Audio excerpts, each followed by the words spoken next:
always think about the God of the Hebrew Bible as one in relationship with the people. And Hmm. then I think about the people as a group striving to be in relationship with this God, and as you know, failing spectacularly along the way. Hi, everybody. I'm Reverend Jim Keat, the digital minister at the Riverside Church. And I'm Reverend Adriene Thorne, the senior minister at the Riverside Church, and this is the Word Made Fresh. This is a weekly video resource where we look at upcoming narrative lectionary passages. If you're a preacher, you can borrow some ideas. If you are working on a Bible study, this is a good source. Or if you're just a Bible geek like us, you can just have fun talking about the Bible. So, Reverend Thorne, what part of the Bible are we talking about today? We are talking about the healing of Naaman. And you know what, Jim? I've just been diving into the text, and I can't even tell you right now what book of the Bible that is. Is it Second Kings? Uh, 2 Kings chapter 5, verses 1 through 15. Good job. Fantastic, fantastic. Yes, it's a great story. There's just so many layers in there. But what has really opened it up for me this week is something I read from Dr. Lisa Thompson. I know that she used to be a professor at Union Theological Seminary right across the street from Riverside. I'm not quite sure where she is now, but what she talked about were bodies. And as you know, I'm often thinking about our bodies, how to create space in them, how to create healing. So here we have a text that is talking about healing, and we have a Hebrew Bible scholar, Dr. Thompson, talking about bodies. And she's talking about actually paying attention to the bodies that are unnamed, but who have the power to unlock healing for Naaman. So those are a little girl who has been captured and is enslaved and is unnamed, Naaman's wife, who's also unnamed, who brings this info to her husband.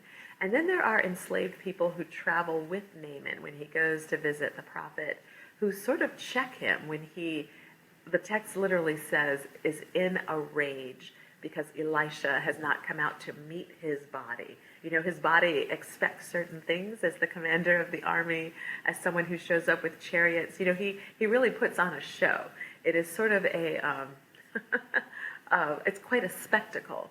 And that spectacle is not met with anything other than, yeah, tell him to go wash in the river 7 times. You know, Elisha doesn't even peek out the door. And then it's these enslaved folks who say to him, well, if he told you to do something hard, would you have done it?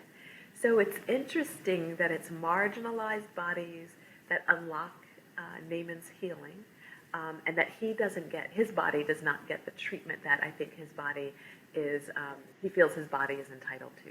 So Dr. Thompson used a phrase that actually gave me the sermon title, and we're going to be calling it Recovering the Bodies.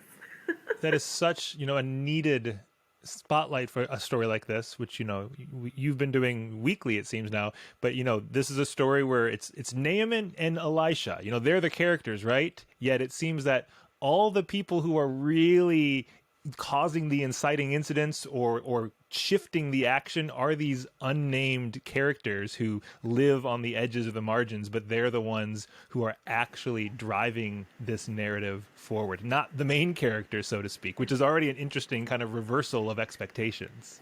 Yes, and this notion of reversal is very prominent in this particular text. I think what I further love about this text, because it falls on the Sunday before elections, is this notion of recovering bodies, marginalized bodies, and what our voting is also going to mean for women, for unnamed people, for folks who are enslaved by different structures and systems, and how we bring them back to the center and perhaps decenter, or definitely decenter some of the Naamans in the world who have more than plenty and certainly don't need more. We certainly want them to be healed. We want all people to be healed. But what about the unnamed girl? What about the wife? What about the enslaved entourage that travels with him? So thinking about that as we are sending souls to the polls to vote Mm. in the election. It's interesting to think how Elisha in this story essentially decenters himself. He doesn't come to the spotlight to say, "Okay, let me wave my hands and start a fire and do the magic." He's just like, I'll send someone else to go tell you to do the simple thing. Where Naaman constantly is in the center, and I hadn't, I'm just thinking about centering and decentering, and who's putting themselves where, and what a unique role of the prophet, where he's not saying, "Okay, out of the way." It's more just, no, no, that's not the point. That the point is the healing and the work that needs to be done. A point is the healing, and I think this is Elisha's story. Maybe more than any other prophet, and not to do like a Mary Martha thing, like some prophets are about talking and some prophets are about action, but Elisha is a prophet who's very much about doing. Healing and working miracles are really what his story is all about, as opposed to some of the other prophets where we get these, these amazing quotes like "Let justice roll down," from Amos, or "Walk humbly, love justice, walk humbly," and I can't even pull it out, but it's Micah. But we've got these quotes from them, and from Elisha, less of that and more of these stories. And it is kind of funny and delicious and decentering, that the center for him really is the God who is working, and works in such a powerful way that after the healing, Naaman just names this God as not only a powerful God in Israel, as other folks who've been healed declare, but the most powerful God that exists, period. So it's really quite an amazing centering, decentering, recentering, and declaration of God's power. And it's a God who's working outside of God's boundaries. If each nation had their understanding of who their God is, Naaman is not an Israelite. He's leaving. He hears about this Israelite, slave girl, the unnamed girl at the beginning, and he goes to this mighty prophet Elisha. And it's interesting that Elisha's not like, "Oh, let me check your passport. Are you from my country? Can I?" It's like, no. God doesn't see those borders, and the sense of this God is working beyond even the norms of a nation-centric ideology. Yes, I completely agree. And I believe what makes that possible for Naaman, as kind of blustery as he is and as self-important as he still does manage to show up at Elisha's door believing that Elisha can do something for him. I mean, he's brought all this stuff because he's intending, I think, to compensate the prophet, who of course doesn't need or want his stuff. And I think that's a shock to him, but he is not hedging his bets. He's not doubting or wondering if. He really is all in. When the girl and his wife tell him, he's like, "All right, let's go do this." Yeah, I love it. I love it. Well, this text for me, all these, Hebrew scripted narratives in Kings and Chronicles. I had a professor in seminary, Dr. Thomas Bogart, who's still phenomenal, and he would always say how these texts. He did a lot of research to show how these narratives were likely used within even the confines of an Israelite worship service as a part of the liturgy, like the telling of the story and even the enactment of the story. So you see the bodies moving, and that kind of movement tells us something about those reversals of the expectations we have and who really holds the power in these situations. Naaman the mighty, yet it's this unnamed slave girl that actually unlocks the key to his healing, and all these elements that sometimes you just reading it on the page is good, but you gotta like see it brought to life to really understand how these narratives Right. are enfleshed and can be enacted in these spaces. Right, that's absolutely right. Because Naaman, if we were going to make this into a movie, he would be absolutely buff. He's a warrior. He's muscular. He's well fed. You imagine that he's tall. Me, He's got right? That's what we're talking about. absolutely, absolutely. I'm sure he's got beautiful teeth and beautiful hair, but he's been laid low by this disease. Like the way COVID has Yeah. taken a lot of people out. And there's nothing that all of his strength and beauty and position and power can do to make leprosy not be his reality. And I think that's another reversal. So to have a child, a female child at that, and a wife who, women weren't particularly thought of outside of their ability to bear children, and then this entourage of enslaved people be the ones that open a door for a warrior who would think of themselves as not needing anything from any of those people, is a real humbling of self.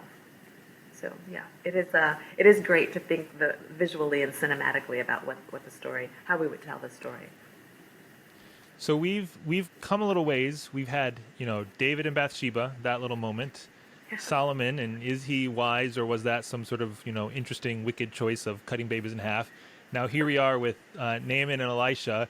Uh, Next week we'll have Micah. So Hmm. moving into the minor prophets, just where is this narrative taking us? Help us stitch together these uh, different stories into that cohesive narrative in the narrative lectionary. I always think about the God of the Hebrew Bible as one in relationship with the people.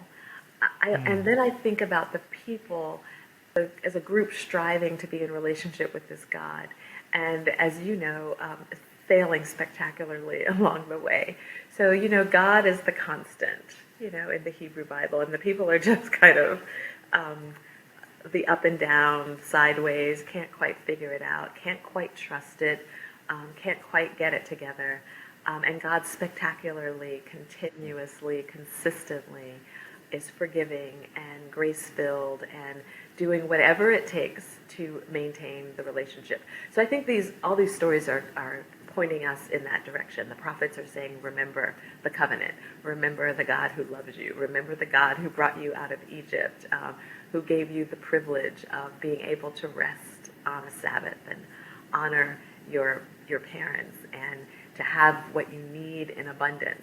And the people continue to forget and continue to need reminding. So I think that's where we're heading. And then maybe in a month or so, there's going to be this, little baby who's born, who Yes, has a bit of a story that unfolds in his life. yes, yeah. Looking forward Don't to don't want to that. give too many spoilers though. No spoilers, no spoilers. No spoilers. Okay, okay. They can just read the book though if they really want to know. You really want to know how it ends. It all ends great. It all works out good for us. Yeah.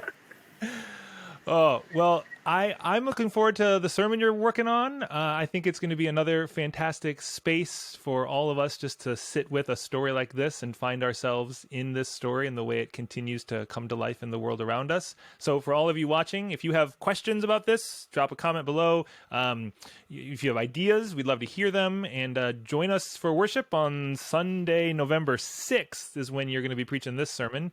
And it's going to be another good one. Thanks for hanging out and talking about all this good Bible stuff. Absolutely. Always my pleasure. Love talking about the Bible.